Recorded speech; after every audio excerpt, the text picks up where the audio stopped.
people yesterday when we conducted those tests. 9,718 individuals tested positive for COVID-19. As I said, while many look to the day-to-day, we tend to look at some of these 7-day, 14-day averages.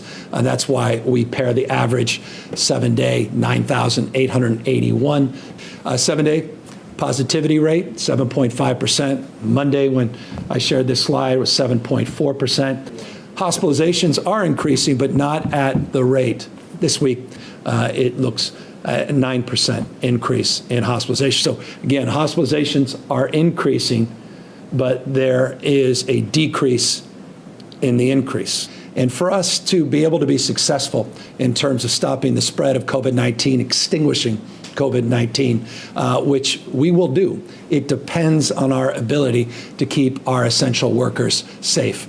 We demanded, even with our stay-at-home order, certain sectors of our economy to remain open. We deemed them essential.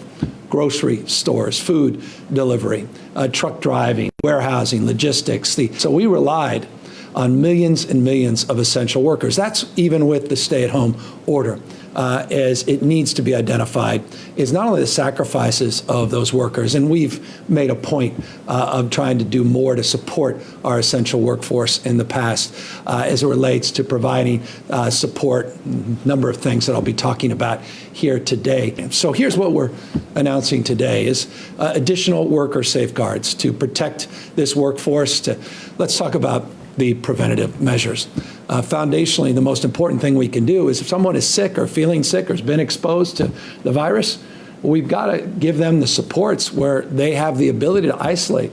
Accordingly, we focus on that chart a moment ago on terms of agricultural workers.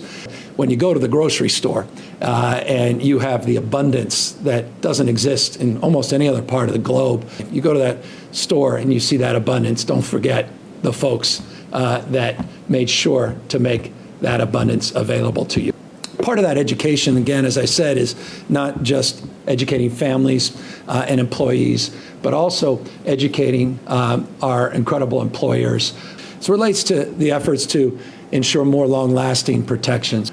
We have gaps in our paid sick leave in the state of California. We want to now make this more abundantly clear, more publicly, to move quickly now to strengthen through this legislative partnership our paid sick leave as well as our workers' comp for at-risk workers. Here's the update. It relates to our critical focus and attention related to the monitoring list of those counties that have been on for at least 3 days.